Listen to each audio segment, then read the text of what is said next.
Sallallahu ala Muhammad. Sallallahu alaihi wasallam. Sallallahu ala Muhammad. Sallallahu alaihi wasallam.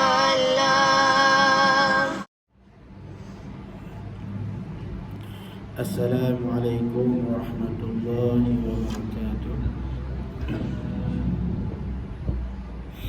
Alhamdulillahilladzi qad jama'na fi hadzal masjid. Asyhadu an la ilaha illallah wahdahu la syarika lah. Wa asyhadu anna sayyidana Muhammadan abduhu wa rasuluh. Qala rabbi shrah li sadri wa yassir li amri wahlul 'uqdatam min lisani yafqahu qawli, amma ba'd. Alhamdulillah, hadirin dan hadirat, muslimin dan muslimat yang dirahmati oleh Allah Subhanahu wa taala. Langkah yang pertama, marilah sama-sama kita memuja dan memuji Allah Subhanahu wa taala, yang mana Allah Subhanahu wa taala telah memberikan satu nikmat yang paling besar, yang mana nikmat itu tidak diberikan kepada selain orang yang tidak disayang oleh Allah Subhanahu wa taala. Apa itu, tuan-tuan dan puan-puan? Itulah nikmat iman dan nikmat Islam, nikmat hidayah. Dengan kerana ada nikmat iman dan nikmat Islam, oleh sebab itulah kita pada hari ini dapat berkumpul di rumah Allah ini. Tanda apabila Allah Subhanahu wa taala nak memuliakan hamba-Nya, Allah Subhanahu wa taala berikan kepada dia petunjuk. Allah Subhanahu wa taala akan gerakkan hati dia untuk taat perintah Allah Subhanahu wa taala. Ini semuanya orang yang dipilih oleh Allah Subhanahu wa taala.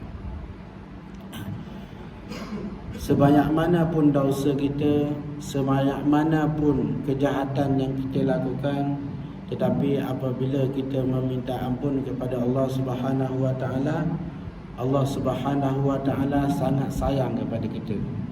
Allah Subhanahu wa taala tak tengok pun berapa banyak dosa yang kita dah lakukan, berapa banyak kesalahan yang kita dah lakukan, walaupun sebanyak buih di lautan, Allah Subhanahu wa taala menghapuskan sekelip mata saja. Itulah rahmat Allah Subhanahu wa taala. Allah Subhanahu wa taala suruh kepada kita untuk bersyukur kerana diberikan kepada kita bermacam-macam nikmat. Terutama nikmat yang paling besar adalah nikmat iman dan nikmat Islam. Dan kepada orang yang kafir, dia tidak diberikan nikmat iman dan nikmat Islam, tetapi mereka diberikan juga nikmat, iaitu nikmat yang lain, seperti nikmat kesihatan, nikmat rezeki. Itu diberikan kepada semua makhluk Allah. Sama ada engkau taat kepada Allah ataupun engkau tidak taat, tetap Allah berikan.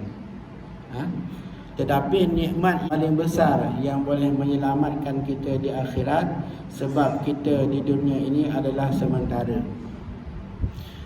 Di dunia ini adalah kita menumpang. Macam orang nak pergi ke Saudi contoh. Daripada Indonesia nak pergi ke Saudi, contoh di transit ke Malaysia. Di transit ke Malaysia, transit itulah kita hari ini. Kita transit di bumi. Mula-mula kita berada di alam kandungan, kemudian kita lahir ke alam dunia. Alam dunia ini adalah tempat transit. Tempat transit kita nak menuju kepada tujuan kita yang utama. Apa tujuan kita yang utama? Iaitu alam akhirat. Ini adalah tujuan kita yang utama. Sebab transit di dunia adalah hanya sementara. Untuk apa Allah bagi transit kita kat dunia ini? Tidak lain dan tidak bukan adalah untuk kita mencari bekal. untuk kita mencari bekal, untuk kita bawa kepada kehidupan kita yang sebenar, kehidupan kita yang hakiki. Di mana? Iaitu di alam akhirat. Allah Subhanahu wa taala sebenarnya telah merancang kehidupan kita. Setiap manusia yang ada pada hari ini dan sebelumnya dan seterusnya sudah dirancang oleh Allah Subhanahu wa taala. Jalur kehidupan dia masa di alam rahim ibu, di alam kandungan. Allah Subhanahu wa taala sudah suruh malaikat untuk mencatat jalur kehidupan kita. Sama ada kita termasuk kepada golongan kanan ataupun golongan kiri. Golongan kanan ini adalah tuan-tuan dan puan-puan, golongan yang disayang oleh Allah. Golongan kiri ini adalah golongan orang kafir, tempatnya nanti dalam neraka. Namun dalam kandungan pun kita sudah ditulis bila waktu kita ajal, masa kita mati bila dah ditulis. Dan rezeki kita banyak mana sudah ditulis. Dan jodoh kita dengan siapa itu semuanya sudah ditulis. Sebab itu tuan-tuan dan puan-puan, apabila anak nak berkahwin, yang pertama kena tengok apa? Agama dulu kena tengok. Lain lagi lah kita anak perempuan.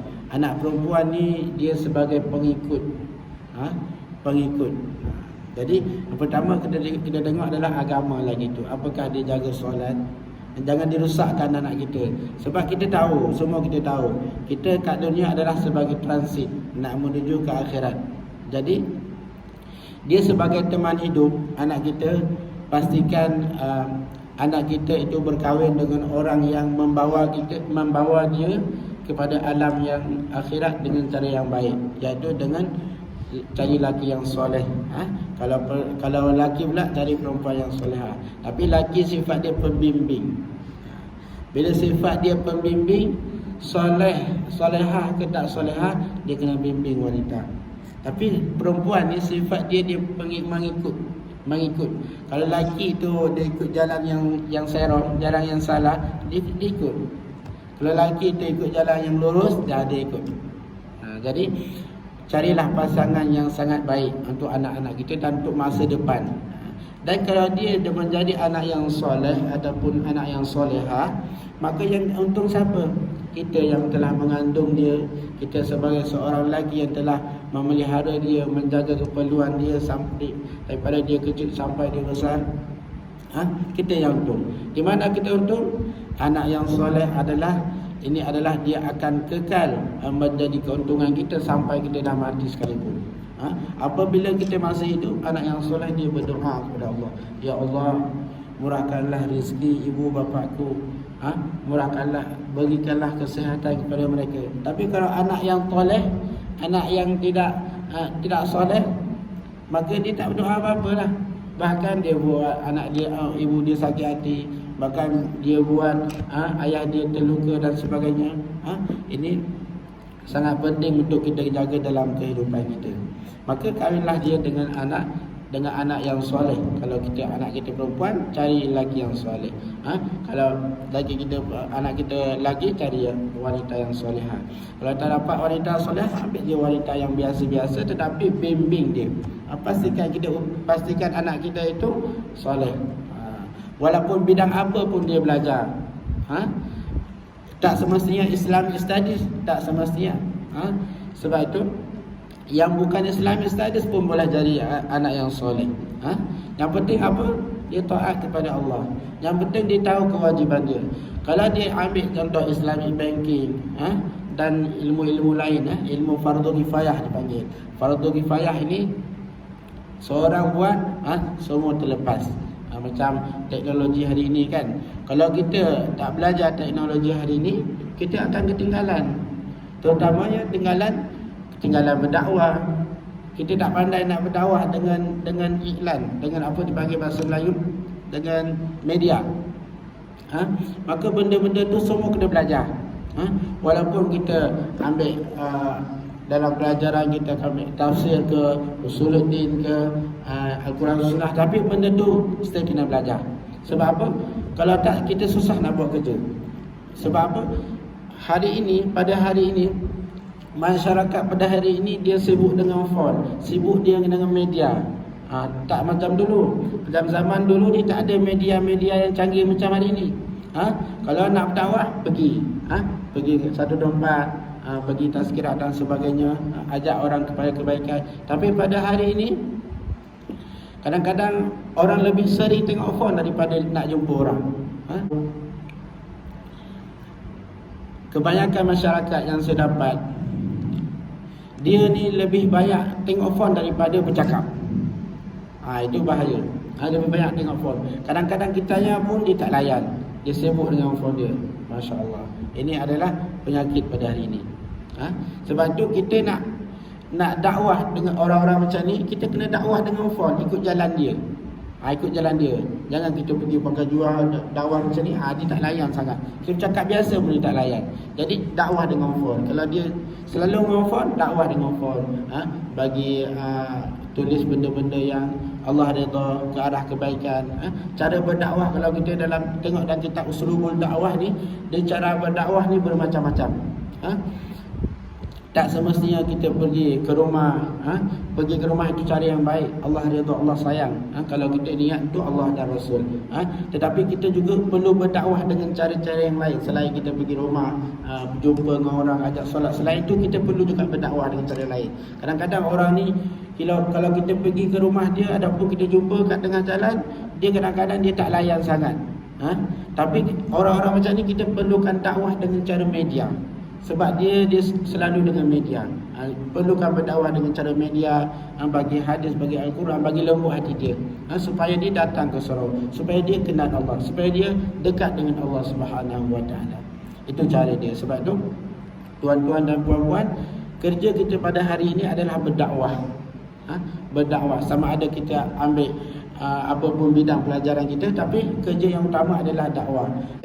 Dan selawat dan salam tidak lupa kita titipkan kepada junjungan kita yang tercinta. Sesiapa yang mencintai seseorang, dia akan bersama dia nanti di akhirat. Maka cinta utama yang perlu tanam dalam hati kita adalah cinta kepada Nabi SAW. Kalau tidak ada Nabi SAW, sesungguhnya kita semua akan masuk ke dalam neraka Hawiyah.